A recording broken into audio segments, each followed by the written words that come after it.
வணக்கம் நண்பர்களே, இது உங்கள் பாலா அருஞ்சுவையகம்.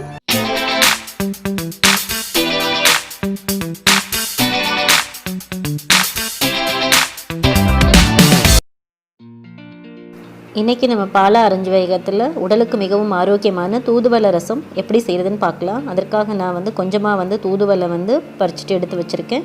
அதுக்கப்புறம் 1 ஸ்பூன் அளவுக்கு மிளகு, 1 ஸ்பூன் அளவுக்கு ஜீரகம், கொஞ்சம் கருவேப்பிலை, ஒரு பெரிய தக்காளி, அதுக்கப்புறம் ஒரே ஒரு வரமிளகாய் எடுத்து வச்சுருக்கேன், ஒரு கட்டி பூண்டு, 1 ஸ்பூன் அளவுக்கு பாசிப்பருப்பு, அதுக்கப்புறம் கொஞ்சமாக ஒரு எலுமிச்சம்பழ அளவுக்கு புளி எடுத்து வச்சு நான் இந்த புளி ஊற வைக்கிறதுக்காக அரிசி கழுவின தண்ணி எடுத்து வச்சுருக்கேன். அதில் புளி ஊற வச்சுட்டு நம்ம ரசம் வச்சோம்னா ரொம்பவே சுவையாக இருக்கும். நம்ம இப்போ அரைக்க கொடுத்த பொருள் எல்லாமே மிக்சியில் போட்டு அரைச்சிக்கலாம். ஜீரகம், பாசிப்பருப்பு, அதுக்கப்புறமா மிளகு, இது எல்லாத்தையுமே நம்ம எல்லாத்தையும் மிக்சியில் போட்டு அரைச்சிக்க போகிறோம். வரமிளகாயை நான் கிள்ளி போட்டுக்கிறேன். அதுக்கப்புறம் இந்த பூண்டை நம்ம தோல் உரிச்சிட்டு போகிறோம். கருவேப்பிலை எல்லாத்தையும் மிக்சியில் போட்டு அரைச்சி எடுத்துகிட்டு வந்துடலாம்.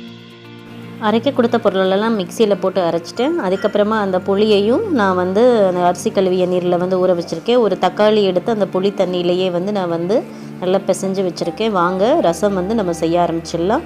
இப்போ ஸ்டவ் ஆன் பண்ணிவிட்டு அடுப்பில் கடாயை வச்சுட்டு நான் ஒரு ஸ்பூன் அளவுக்கு ஆயில் விட்டுக்கிறேன். நீங்கள் நல்லெண்ணெய் விட்டுக்கிறேன். நீங்கள் எந்த குக்கிங் ஆயில் வேணாலும் விட்டுக்கலாம்.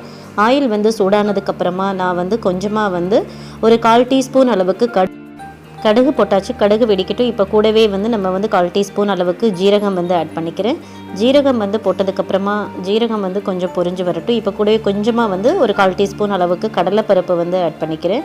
கடலைப்பருப்பு போட்டுட்டு நான் ஒரே ஒரு வரமிளகாய் எடுத்து வச்சுருந்தேன். அந்த வரமிளகாயும் நான் கிள்ளி போட்டு சேர்த்து வைக்கிறேன்.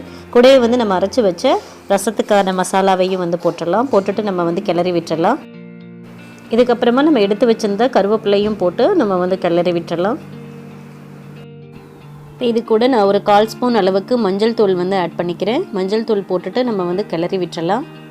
கூடயே கொஞ்சமாக ஒரு 1/4 டீஸ்பூன் அளவுக்கு பெருங்காயத்தூள் ஆட் பண்ணியிருக்கேன். பெருங்காயத்தூள் போட்டு பார்த்திங்கன்னா ரசம் ரொம்ப சூப்பராக இருக்கும். அப்போ மல்லித்தூளும் ஒரு 1/4 டீஸ்பூன் அளவுக்கு மல்லித்தூள் ஆட் பண்ணியிருக்கேன். எல்லாத்தையும் போட்டுட்டு நம்ம கொஞ்சமாக கிளறி விட்டுடலாம்.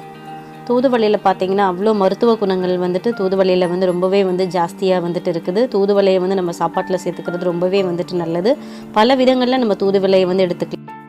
இந்த மாதிரி தூதுவளை ரசம், தூதுவளை துவையல் அந்த மாதிரிலாம் நம்ம செஞ்சு சாப்பிட்லாம். அது சில பேர் இதை ட்ரை பண்ணி தூதுவளை பொடியாக கூட எடுத்துப்பாங்க. இது ரொம்ப சளி இருமலுக்கு ரொம்பவே நல்லது. இப்போ நம்ம கரைச்சி வச்ச புளி தண்ணீர் ஆட் பண்ணிடலாம். புளி தண்ணீர் ஆட் பண்ணதுக்கப்புறமா ஒரு 2 மினிட்ஸ் நம்ம மூடி வச்சுட்டு இந்த ரசம் நம்ம கொதிக்க வச்சிடலாம். மற்ற ரசம்னா பருப்பு ரசம் கொதிக்க வைக்க தேவையில்லை. ஆனால் தூதுவளை ரசம் ஒரு கொதி வந்ததுக்கப்புறமா நம்ம இறக்கிக்கலாம். இப்போ நம்ம மூடி எடுத்து பார்த்துடலாம். பார்த்திங்கன்னா ரசம் நல்லா கொதி வந்தாச்சு. இப்போ நான் இதுக்கு தேவையான அளவு உப்பு, கல் உப்பு போட்டுக்கிறேன். நீங்கள் உங்களுடைய டேஸ்ட்டுக்கு ஏற்ற மாதிரி உப்பு ஆட் பண்ணிக்கிறேங்க. அவ்வளோதான், நமக்கு சூப்பரான ரொம்பவும் சுவையான உடல்மான தூதுவளை ரசம் ரெடி ஆகிடுச்சு. நான் இதை வேறு ஒரு பாத்திரத்துக்கு மாற்றிட்டேன். இப்போ கொஞ்சமாக கருவேப்பிலை கிள்ளி நான் போட்டுக்கிறேன்.